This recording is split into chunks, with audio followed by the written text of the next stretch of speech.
Olá, meu nome é João Luiz.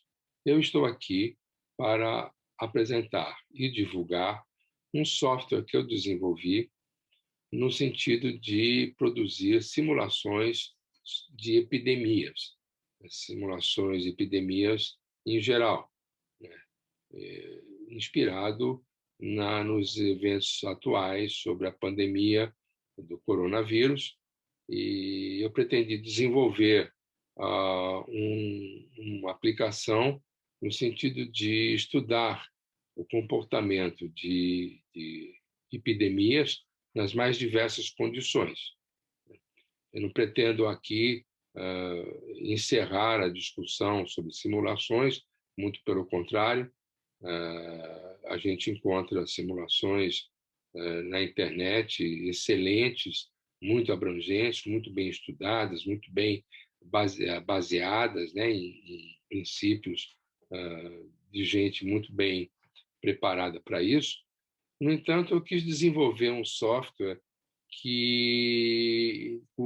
cujo diferencial é não partir de nenhum modelo teórico a priori. O único preceito, o único modelo a priori que eu apresento, que eu desenvolvi nesse software, é o modelo de contágio, ou seja, como um elemento um infectado contagia o outro.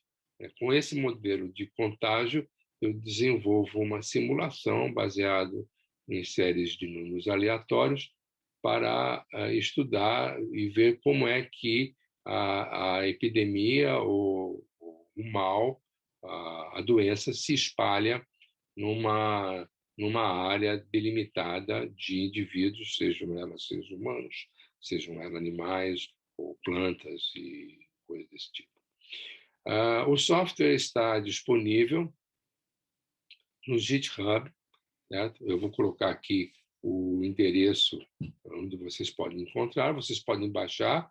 Foi desenvolvido em Java, de maneira que ele pode ser rodado em qualquer sistema operacional. Basta para isso ter o Java. Acredito que precise do kit de desenvolvimento Java para ele rodar, mas a partir do momento que você tenha esse pacote, você pode rodar na sua máquina tranquilamente. Tá? Eu aqui vou apresentar alguns princípios que me guiaram no desenvolvimento do software e acredito que esta aula, essa primeira apresentação, será apenas para justamente lhes introduzir os conceitos que nortearam o desenvolvimento do software. Eu vou, então, compartilhar para vocês a janela do software, certo? Enfim, eu não sei exatamente como é. Assim, aqui está, né? Aqui está a janela. Tá? Essa janela se caracteriza por ser a primeira apresentação que aparece assim que você lança o software. No GitHub está lá as instruções todas para que você instale o software sem problema.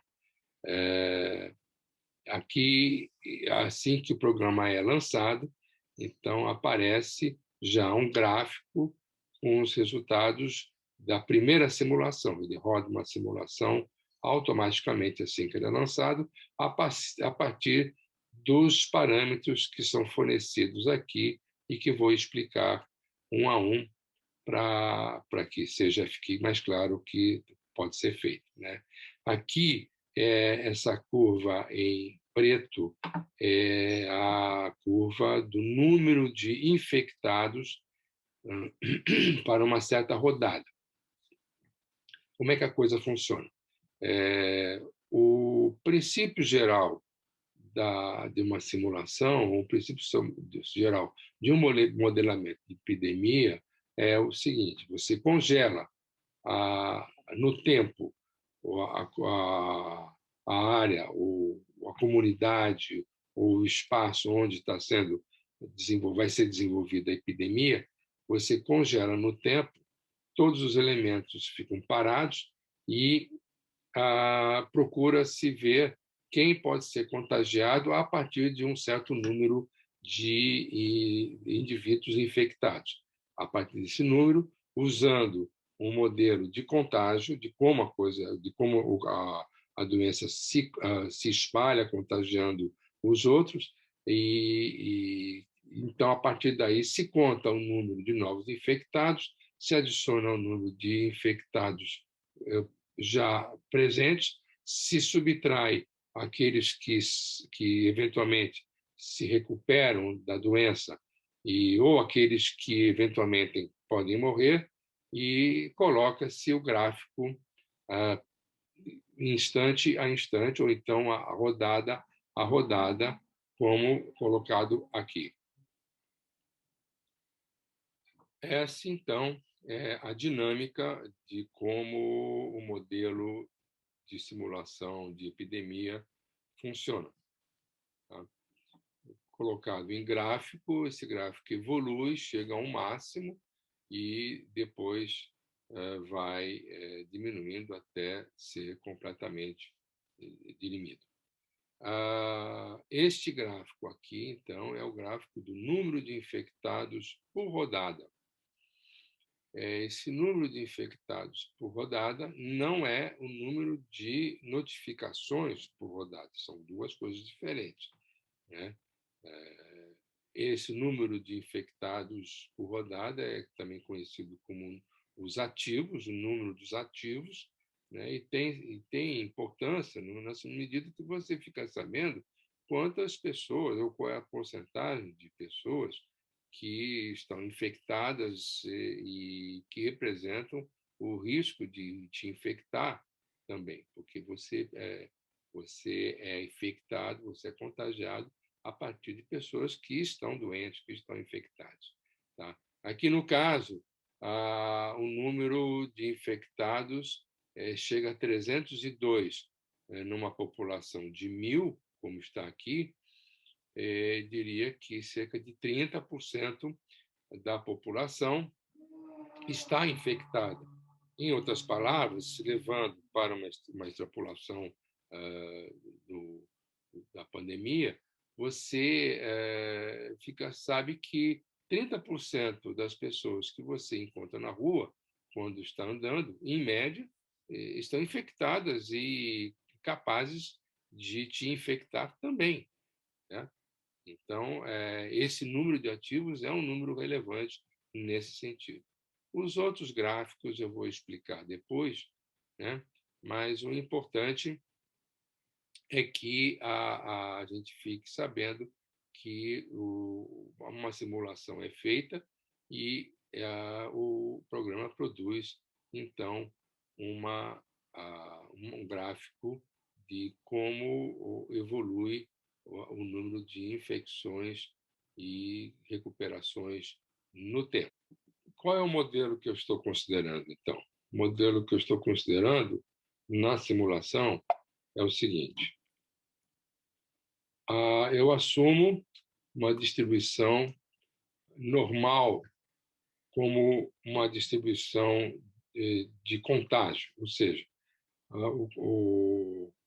a intensidade ou a probabilidade de você ser infectado a partir do momento que se aproxima de alguém que está infectado obedece a uma função normal, ou uma função de Gauss. Ou seja, ela é a partir de um valor máximo, que eu chamo isso de carga viral, certo? Ela vai cair com a distância.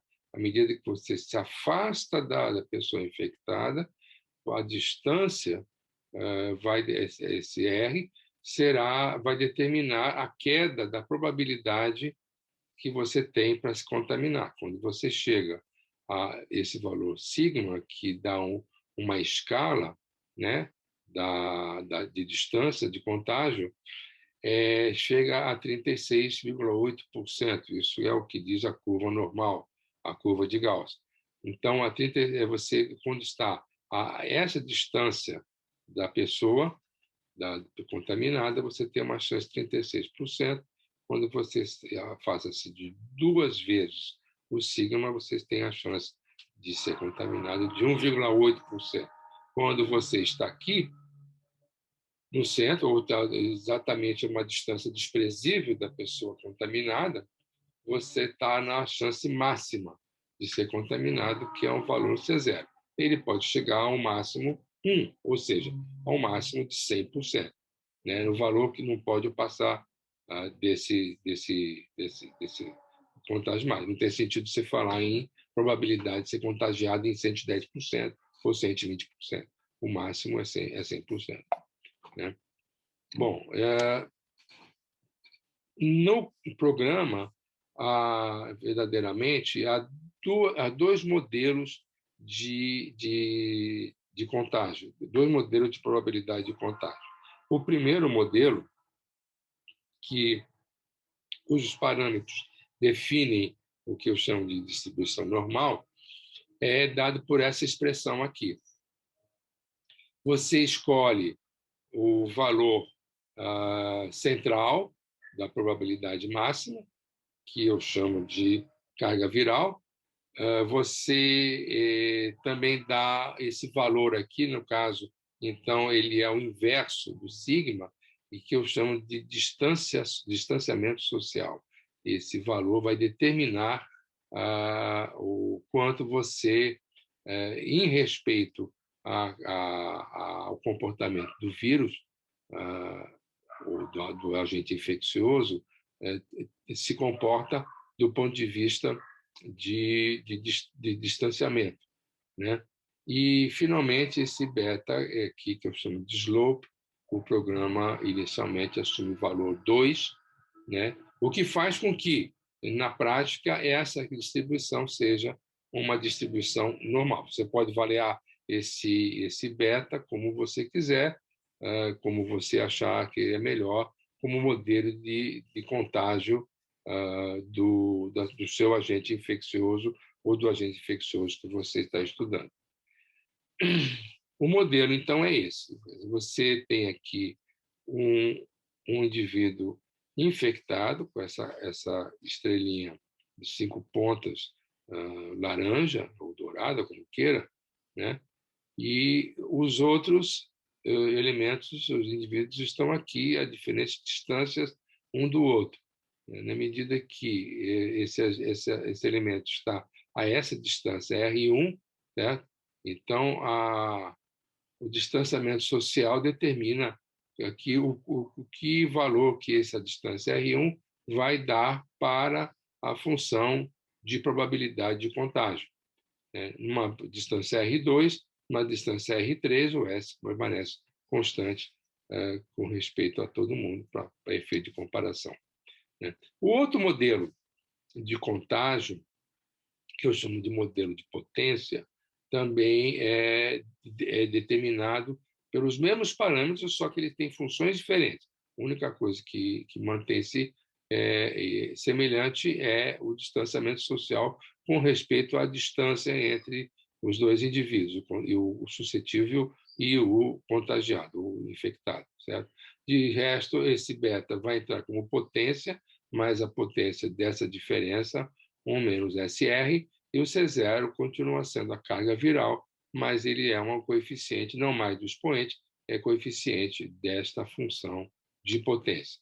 Há uma condição a mais, que é um impuls, que se esse valor só assume essa expressão se o SR, S vezes R, for menor do que 1.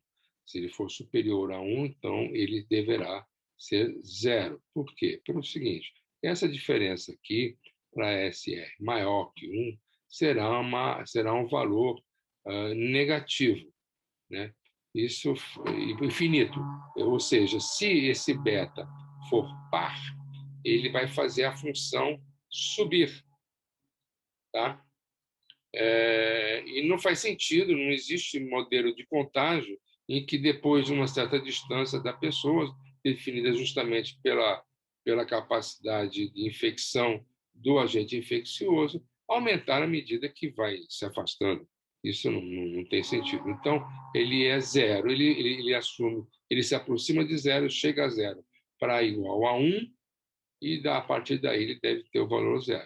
E se for um valor ímpar, a função de contagem vai ser negativa, o que também não faz sentido do ponto de vista físico, né? A função de contagem tem que ser um valor real e positivo. No caso do beta ser menor do que 1, beta positivo menor do que 1, então a função será desse tipo, terá essa cara, e não vai fazer sentido ser negativo. Esse valor negativo para um valor beta fracionário não tem sentido, não tem valor real, portanto, não deve ser considerado aqui. Há um modelo também sobre a mobilidade, quer dizer, você escolhe lá entre o modelo exponencial e o modelo de potência, né, é escolhido em função do caso que você está estudando, né? São as duas possibilidades que eu ofereço no programa. Uma segunda condição é dita da mobilidade, ou seja, no instante inicial T1, o indivíduo está nessa posição, na próxima etapa, na próxima rodada, ele estará na posição T2. E esse deslocamento é ditado por um sorteio que é feito para duas variáveis, o ângulo com a horizontal e a distância, o módulo da distância, o módulo do vetor de afastamento e deslocamento. O ângulo pode ser qualquer valor entre 0 e 2π, sem nenhum privilégio, ele pode tomar qualquer valor, não há qualquer função de concentração desse valor, quer dizer, qualquer valor mesmo. No caso do afastamento, no caso do módulo de distância, então é obedecido uma distribuição normal, dado por esse valor aqui, que eu chamo de mobilidade social. Essa mobilidade social, ela determina o quanto, qual será a probabilidade de se encontrar um indivíduo na próxima rodada nas suas mediações do valor original, da sua posição original, né? Significa, se a distribuição é normal, como a gente já viu anteriormente na outra transparência, se o afastamento for igual a SM, em outras palavras, você terá uma chance de cerca de 67, 68% de encontrar o elemento na próxima rodada dentro do círculo de raio entre 0 e SM, tá? Mobilidade social. Tá? A chance de encontrar esse indivíduo dentro de um círculo de 2M, então, será de 95%. De maneira que, fora desse círculo, a probabilidade de se encontrar o sujeito depois da primeira rodada, num deslocamento entre uma rodada e outra, seja muito pequena, certo? É menor do que 5%. A distribuição da população. A distribuição da população é colocada da seguinte maneira: escolhe-se um certo número de indivíduos, que é dado inicialmente para rodar o programa. A densidade populacional desta área será forçado a 1. Tem uma razão para isso, eu vou explicar. Já a dimensão por onde se espalha essa população é um quadrado, cujo raio é a raiz quadrada do número de indivíduos. Esse valor é tirado da imposição do fato da densidade populacional ser 1. Tá? E a posição de cada indivíduo, então, é definida da seguinte maneira: a posição em X e a posição Y dentro desse quadrado é um número randômico, um número aleatório qualquer, entre 0 e o lado desse quadrado, tanto para X como para isso. Certo? Então, o programa, a primeira coisa que ele faz é rodar e distribuir uma população aleatoriamente dentro de um quadrado com um lado gama, tá? E uma vez distribuído, então ele passa ele toma o número de infectados iniciais que você define e faz um sorteio dentro desse quadrado.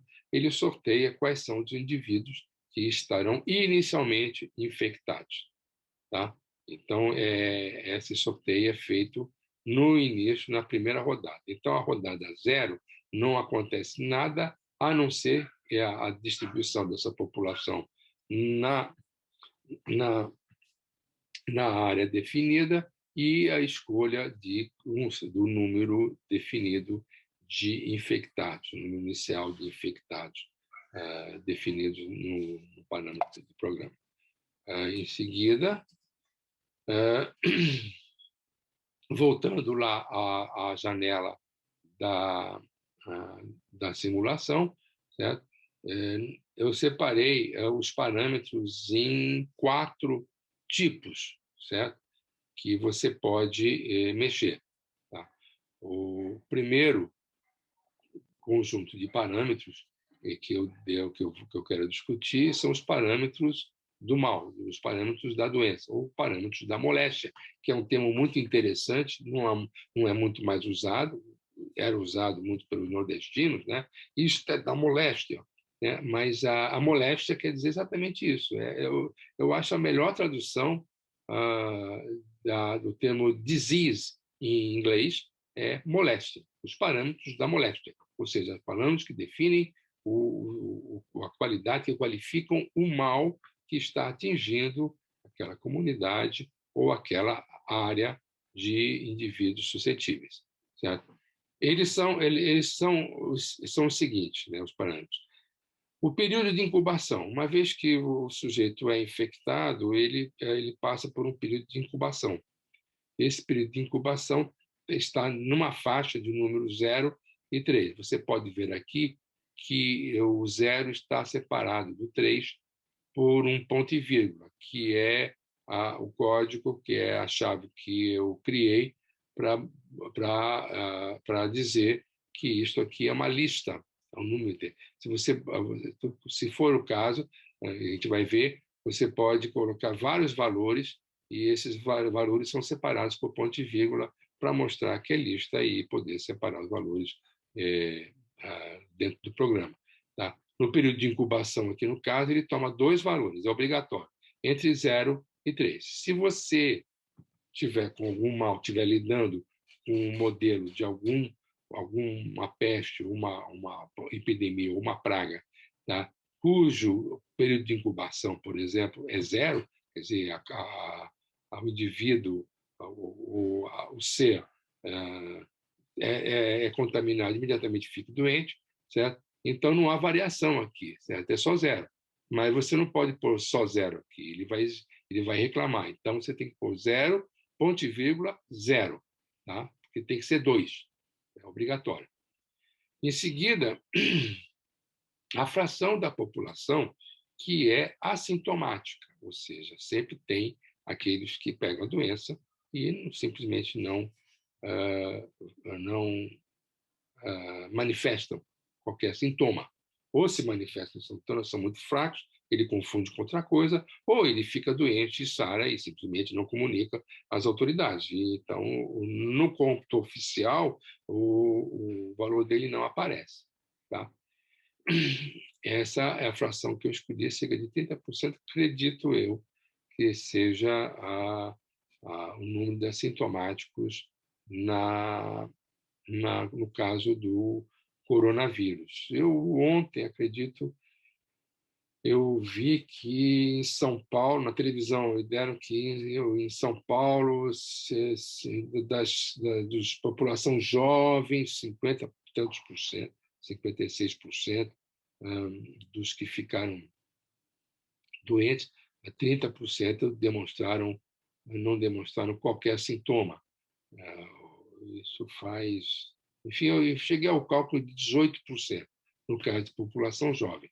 Tá? Ou seja, da mesma ordem de grandeza. Tá? Em seguida, como parâmetro da moléstia, né, do mal, é o período de doença, o período em que o indivíduo fica doente, é um valor sorteado entre 3 e 5, como no caso da incubação, tá? Esses valores variam tipicamente para o coronavírus. Você pode mudar no caso de outras pragas, de outras situações de epidemia, tá? De outros agentes infecciosos. 3,5 é um valor típico do coronavírus. Em seguida, tem a fração da população que se torna suscetível de ser reinfectada, né? No caso, é 10%. Pode ser menor que isso, mas eu adotei o valor de 10%. E aqui embaixo é o período de retardo, ou seja, o período em que a pessoa se recupera da doença e depois deste período aqui ela se torna novamente suscetível. Aqui não é sorteada, tá? A pessoa que é sorteada ter ressuscetível, pode ser recorrer, ter uma recorrência de ser suscetível, certo? É sorteada na população, 10% da população, e depois de passado 30 períodos exatos, ela se torna novamente suscetível. Não há probabilidade jogando aí, é 30%. Se ela é suscetível, depois de 30 períodos, ela será suscetível novamente. Tá?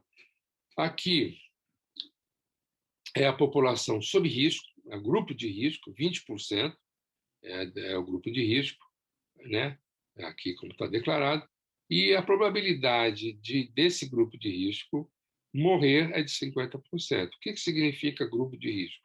No caso do programa da pandemia, grupo de risco é o seguinte: quem do grupo de risco ficar doente vai precisar de atendimento do sistema de saúde. Não tem jeito. Tá?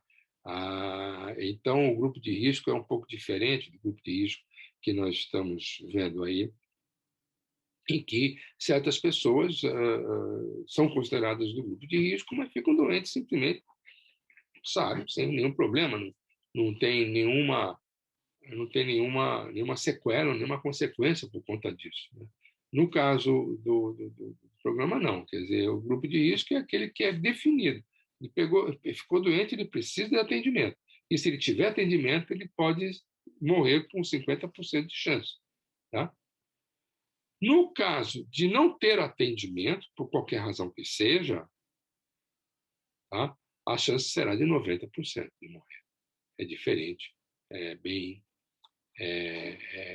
radical. Né? E esse é o caso do coronavírus mesmo. A pessoa é internada e precisa de ser entubada, de ser ventilada, ela tem chance, isso é estatístico, tem chance de 50% de sobrevida. E se ela não é atendida, a chance dela é de 10%. Tá? E, finalmente, eu coloquei aqui como slope, aquele valor beta, nas equações que eu mostrei anteriormente, certo? Também é uma característica dela, determina a doença, assim como o modelo de contágio, pode ser de potência ou exponencial. Tá? Isso será em função do mal, da moléstia que você está estudando. Tá bom? No caso seguinte, eu apresento aqui os parâmetros sociais. O que vêm a ser os parâmetros sociais? São aqueles parâmetros em que a sociedade, os indivíduos daquele meio sendo contagiados, sendo submetidos à epidemia, se comporta coletivamente. Tá? Porque não vamos nos iludir, isso é importante. Toda medida que se toma contra para tentar achatar a curva, o que eles querem dizer, achatar a curva quer dizer tornar essa curva menor, menos íngreme aqui, menos radical nessa altura aqui, né? Fica maior, ela fica mais baixa, né? Ficando mais baixo, o tempo de epidemia também fica maior, tende a ficar maior, a gente vai ver isso, certo? Mas com o comportamento só tem função em termos de comportamento social, não tem nada que ver com o que acontece individualmente com você ou com as pessoas que estão sendo submetidas à epidemia, certo? Porque só a epidemia se combate com um comportamento coletivo, não uma atitude individual. A atitude individual funciona na medida em que ela se ajusta, que ela se enquadra dentro das medidas coletivas que estão sendo adotadas. Então, aquela coisa de dizer O sujeito se preparou todo, ele se protegeu, usou máscara, se não saiu de casa, sempre se afastou da pessoa, ficou doente do mesmo jeito, né? Então não adianta, não adianta. Sim, porque individualmente a pessoa pode dar um azar, né? De, de ser contaminada por uma razão que não seja razões que ela se protegeu, pode ter sido, se contaminou numa ao pegar indevidamente numa compra, entregue que foi manipulado por alguém contaminado, ou porque a pessoa deu azar e a máscara não funcionou, ela se aproximou demais de alguém e entrou vírus pela máscara. Assim mesmo, isso acontece, tá? Isso não, essas medidas não são não são de eficácia individual, são de eficácia coletiva. E é disso que nós estamos tratando aqui, do comportamento coletivo. Então, quando você fala em mobilidade social, a mobilidade social, como eu adotei no modelo que eu apresentei, certo? Tem um valor. Se a mobilidade aumenta, tem que ser valor porque tem que ser aumentado. Tá? E isso vai fazer com que o movimento dos indivíduos aumente em campo e aumente em frequência também. Tá? Aqui eu coloquei, apesar de não estar marcado, não está valendo aqui por enquanto, vai valer quando eu explicar mais tarde, mas também a mobilidade variável, ela pode ser variável, tá? E é variável, né? No caso do Brasil em especial, a gente vai ver que ela é variável. No caso aqui, também, como parâmetro social, tem a carga viral, que no fundo é a máscara. Em termos gerais, termos médios, a carga viral é controlada com a máscara. Você diminui esse valor, tá? Na medida em que existe um conjunto maior de pessoas usando máscara. E máscaras eficazes, máscaras que realmente isolam e protegem da ação do contágio. Também tem o distanciamento social, que define o quanto as pessoas, em média, estão se afastando uma das outras. E aqui vale um comentário que eu acho importante. Quando nós dissemos que a densidade populacional era igual a 1, é forçada igual a 1, nós dissemos que ela define um parâmetro em comparação com o parâmetro de distanciamento do vírus, ou distanciamento social do vírus, né? Se a densidade é igual a 1, eu estou dizendo que a distância média entre os indivíduos, geograficamente, é 1. Tá? Mas não estou dizendo o quanto, se é 1 metro, se é 1 quilômetro, porque isso não se define agora. O que se define é aqui. A unidade de distância é definido aqui. Isso aqui é dado pelo vírus. O vírus diz que quando você se afasta, quer dizer, o pessoal aí, os médicos e infectologistas dizem, quando você se afasta de 1 metro de uma pessoa contagiada, de uma pessoa infectada com o coronavírus, você tem uma chance de 37% ou 36,8% de ser contaminado, sem máscara. Tá? Se você se afasta 2 metros, ou seja, você está dizendo que a sua chance de ser contaminado é cerca de 2%. Então, esses números dizem o seguinte: a distância, a unidade de distância, a característica do coronavírus é metro. Tá? E se você coloca 1 aqui, você está dizendo que você está se colocando a uma distância igual à distância, a unidade característica do vírus. Ou seja, se coloca 1, você coloca 1 metro. Tá? Isso não tem nada que ver com a densidade. A densidade, vamos dizer, vou dizer do Rio de Janeiro. A densidade populacional da cidade, do município do Rio de Janeiro, é de 5.300 habitantes por quilômetro quadrado. Parece muito, mas não é. Tá?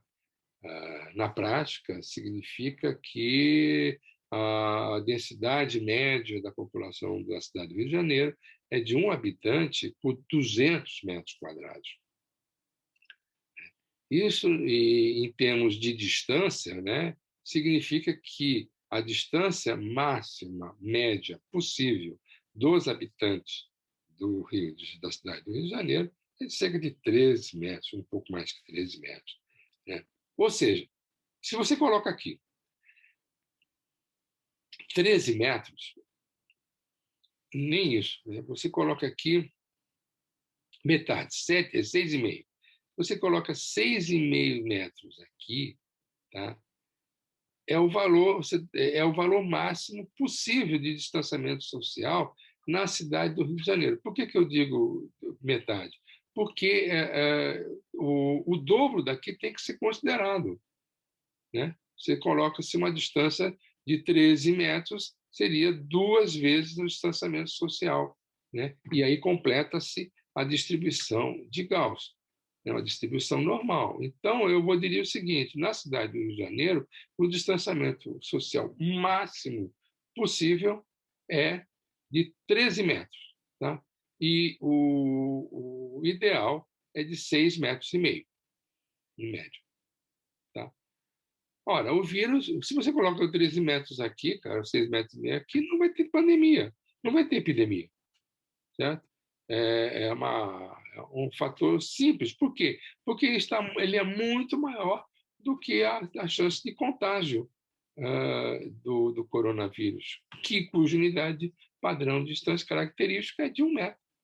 Né? Então, é importante a gente considerar essa questão como em função da unidade de distância característica do agente infeccioso. Tá? Essa unidade de distância característica do agente infeccioso vai definir a unidade de distância aqui. Assim como a unidade de tempo característica, já que eu não defino uma unidade de tempo aqui, isso aqui não é segundo, não é dia, não é mês, não é ano, não é nada. Tá? Esse valor aqui de tempo, que esse aqui é o eixo do tempo, né? Ele é determinado pelas características de comportamento do vírus, da doença, do mal. Ou seja,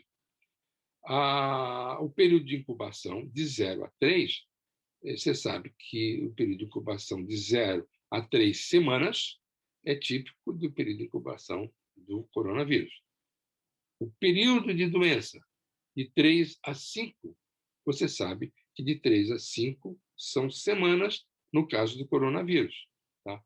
E a suscetibilidade, o levantamento da suscetibilidade, a ressuscetibilidade, vamos dizer, ressuscetibilidade, né? De 30, né? Você sabe que é de 30 semanas, porque do caso do coronavírus é de 7 a 8 meses. Né? Então, o que você conclui daqui? Se você adota um período de incubação entre 0 e 3, um período de doença de 3 a 5, um período de suscetibilidade de reinfecção de 30, então você está falando em semana. Tá? Então, aqui, essa unidade de tempo é semana. Tá? Aqui é contado em semanas. E eu direi mais, da observação que eu tenho observado aí dos gráficos pela televisão, pelos jornais e pelos sites do mundo inteiro, e de todos os pontos do Brasil e do mundo, dá para ver que a unidade de tempo característica da Covid-19 é semana. Significa dizer o seguinte: se você conta o comportamento das infecções por coronavírus em função de meses, integrado com os valores integrados em um mês, você perde informação. Mas, se você considerar a variação diária em vez de semanal, você não ganha informação. Você, pelo contrário, você vê um negócio que nem, sei lá, um cardiograma de um cardiopata, né? coração completamente maluco. E aí você vê a coisa variando, você vê a coisa no conjunto, tá? Se você integrar na semana, e aí você vê os gráficos que na internet que apresentam os valores em semana, você vê um gráfico bem mais bem comportado, indicando tendências, mostrando variações de forma consistente, sem ruído, sem dispersão, quase. Né? Você vê a coisa bem comportada. É isso que eu quero dizer. O coronavírus tem comunidade de tempo característica para a contagem de estatística de semanas. Voltando aqui, ainda tenho a discutir a distância social variável, tá? E isso eu vou discutir de uma forma bastante interessante, né? Porque a distância social é variável, você sabe disso, todo mundo sabe disso, ninguém tem dúvida quanto a isso. E uma vez que você marca esse distância variável, distância social variável, fica a possibilidade de você editar ou modificar o fator cívico e o zero cívico, que eu vou explicar também lá na frente o que isso quer dizer, e também isso habilita a mobilidade variável, que você pode escolher sim ou não. Tá? Esses são os parâmetros sociais. Os parâmetros de sistema. O que são os parâmetros de sistema? São os parâmetros em que dependem das atitudes e das decisões das autoridades, as autoridades sanitárias, as autoridades políticas. Esses valores aqui, esses parâmetros aqui, dependem dos nossos governantes. Por exemplo, período de vacinação. Se vai vacinar, para começar. Né? Se vai vacinar, o período de vacinação. Vai começar quando? À medida que você marca isso aqui fica disponível para ser mudado, para ser adotado, os valores para serem adotados aqui. Quando começa, quando termina, tá? A fração da população que será vacinada e a eficácia da vacina. Você sabe que toda vacina tem uma certa eficácia. A gente se fala muito disso. Uma parcela da população não pega, a vacina não pega. Tá? E está aqui a eficácia da população, que é a população que não pega a diferença de 0,7, aqui no caso, para 1, ou seja, de 30% da população, a vacina não pega, ou de 30% dos vacinados. Aqui, eu tenho que chamar a atenção do seguinte: quando a gente for simular aqui, a gente vai ver que você pode colocar vários períodos de vacinação. Você marca aqui, você pode colocar que a vacinação começa no 10ª semana, no 10º período, ou no primeiro, ou no quinto, só não pode no 0. Tá? Começar, quanto tempo dura, você pode variar aqui também, é ditado pela quantidade de períodos de vacinação. Quantidade de períodos você coloca aqui o início de vacinações de vários períodos, da mesma forma que você colocou aqui, separado por ponto e vírgula, 5, ponto e vírgula 10, ponto e vírgula 20, ponto e vírgula 35, você pode colocar quantos períodos de vacinação você quiser aqui. Aqui embaixo, tá? Você coloca um número também de variável, mas cuja quantidade de elementos da lista aqui não pode ser superior a 10, porque essa aqui é que dita quantos períodos vai haver. Né? Então, ele não pode superar. Se ele superar, ele vai abandonar a diferença, tá? Vai abandonar os que sobram, que não tem um período, não tem um início de vacinação definido. Tá? No fundo é isso. Se você bota um número menor, então ele pega todos, tá?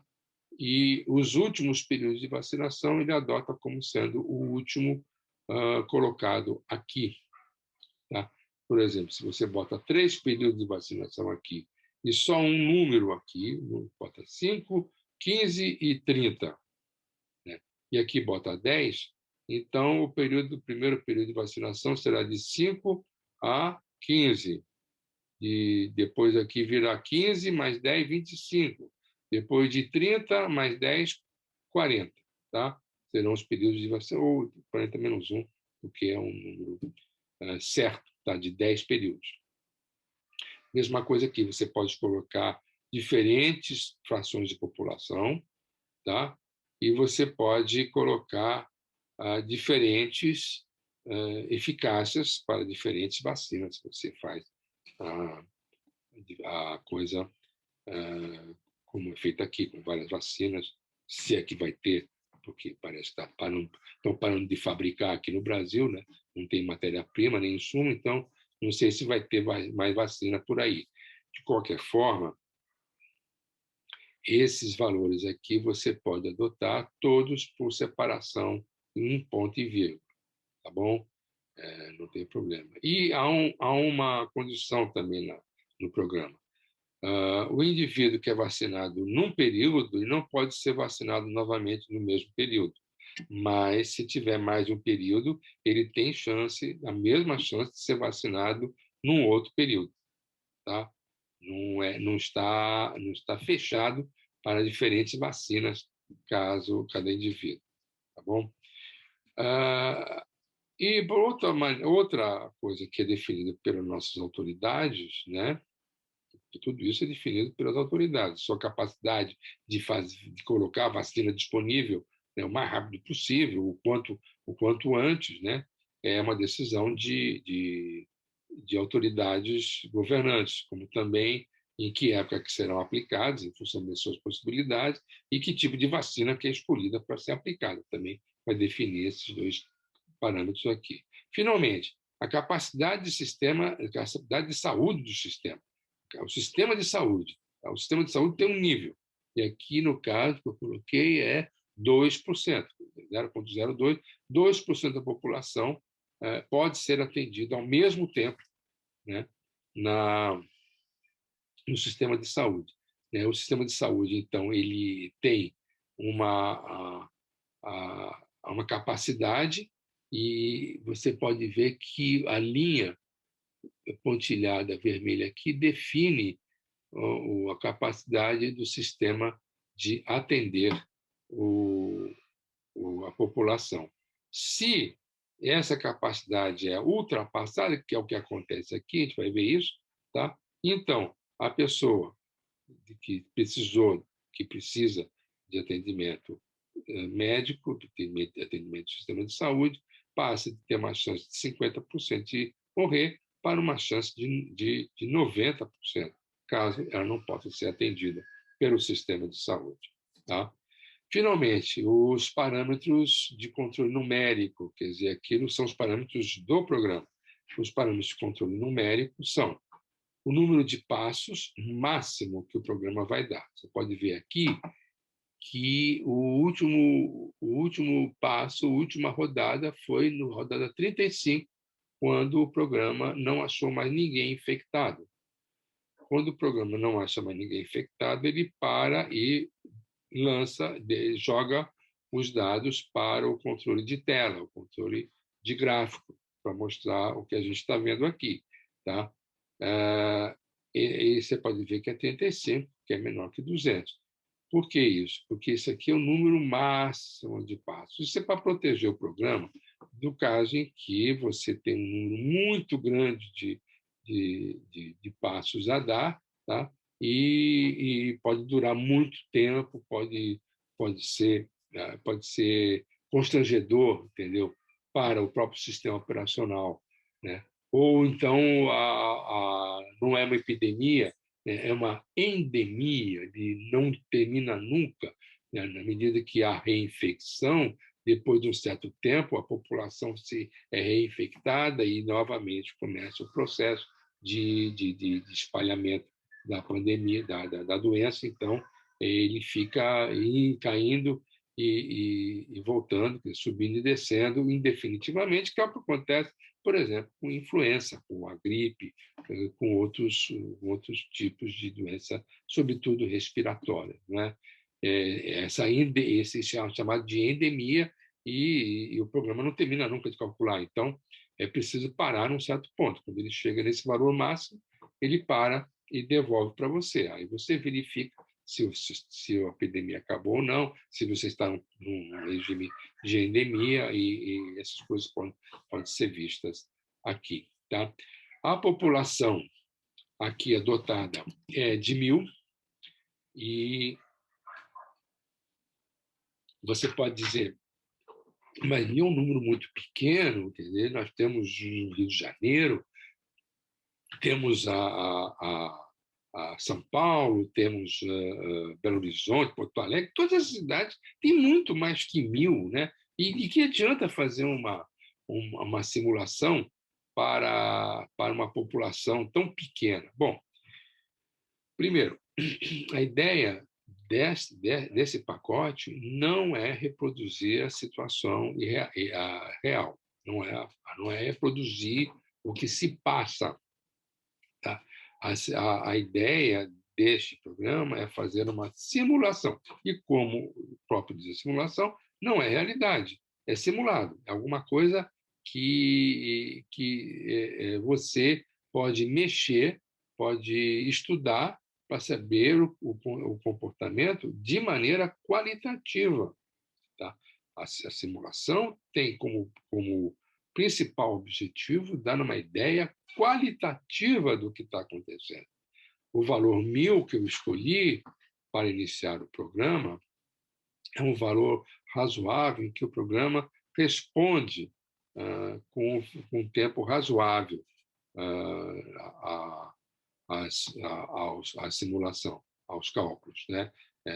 Se passar muito desse número aí, o programa vai ficar calculando, e você não vai poder parar.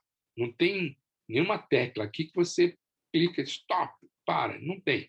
Eu não fiz dessa forma. A ideia não é chegar a uma sofisticação, você para o programa. Uma vez que você iniciou, o programa começa a calcular e você vê que não responde, está demorando demais, a única maneira de parar é através do sistema operacional. Você lança lá os comandos necessários para interromper o programa rodando no sistema. Tá? Do contrário, você não tem como mexer nele. Tá? E 1.000 é um número, então, razoável para fazer as simulações, e os resultados dão alguma informação qualitativa. E é isso que eu quero dizer. Né? O valor 1.000 é um valor pequeno, mas ele pode ser significativo. A curva aqui ela tem a mesma cara. A gente vai ver isso. Tá? Então, você pode ter uma ideia do que pode estar acontecendo ou do que vai acontecer olhando de uma maneira simplificada, como está sendo colocado aqui. Além disso, você tem aqui embaixo, tá, a semente, que é a semente, é esse número aqui. Esse número aqui ele é escolhido no momento que, quando você lança o programa, ele pega naquele instante que o programa é lançado, e pega do computador, do relógio do computador, o valor do tempo em milissegundos, a contar a partir de uma certa data. Aí, né? Esse valor em milissegundos é, então, usado como semente para a geração da série de números aleatórios, porque é preciso gerar uma série de números aleatórios para fazer a simulação. Tá? Ele tem o programa tem a seguinte característica: se você não muda, o programa sempre roda a mesma série de números aleatórios a partir dessa semente. A semente não é mudada, então a série de números que é gerado é uma série dos mesmos números em sequência, na mesma sequência. Ela parece aleatória na medida em que aparentemente os números não têm relação um com o outro, mas eles são os mesmos. Tá? Por isso que não são aleatórios, são pseudo-aleatórios, por sinal. Então, esse número é sempre o mesmo, e ele é sempre o mesmo por quê?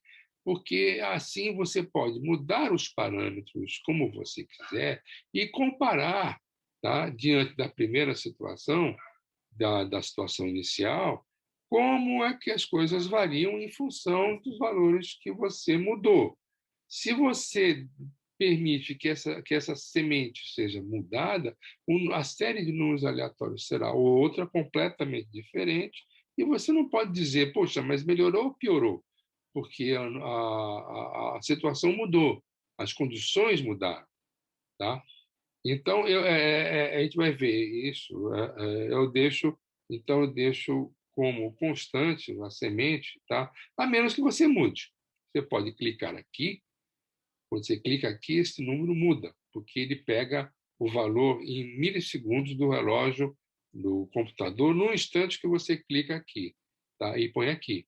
E aí ele gera, a partir daí ele serve de semente para a geração de uma outra série aleatória. Se você clicar aqui, ele vai recalcular tudo com os mesmos parâmetros, com outra série aleatória avançando. Se você quer que isso não seja constante, que a semente não seja constante, que ela varie o tempo todo, por ter interesse, você desmarca esta opção, tá? E à medida que cada vez que você clica no recalcular, ele vai recalcular tudo com uma nova série aleatória, tá bom?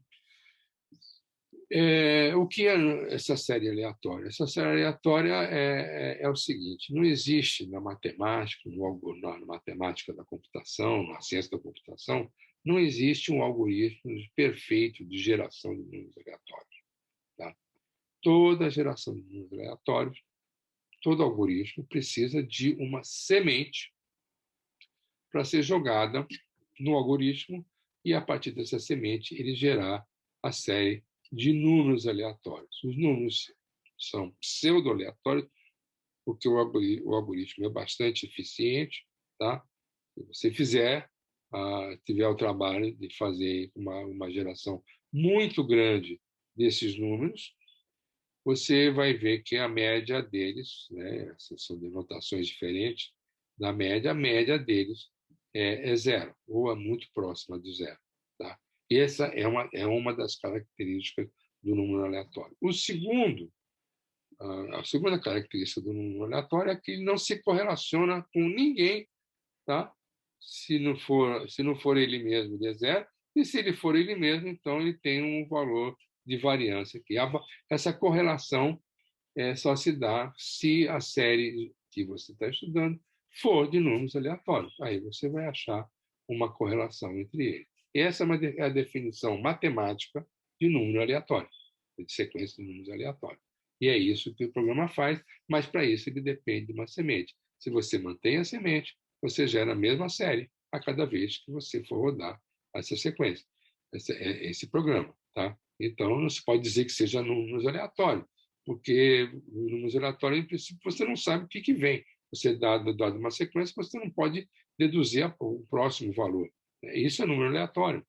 E, no caso aqui, você pode deduzir uma vez que você pode memorizar, rodar uma vez e memorizar os números e rodar outra vez, você sabe o que vem. Tá? Então, isso aqui não serve, por exemplo, para fazer sorteio de caixa econômica, não serve para fazer nada desses sorteios aí em que é preciso uma geração de números aleatórios real, né, de fato. Eu já tomei muito tempo de você, já falei demais, eu então decidi parar agora para continuar no próximo vídeo. Então, fiquem ligados aqui lá no meu canal do YouTube, Simula Computador, Simula, no curso de epidemia ou epidemia, e você vai, então, entender como é que o programa varia de acordo com os parâmetros que nós definimos na entrada e o que quer dizer cada parâmetro desse, tá bom? Então, se liga, até lá no meu canal.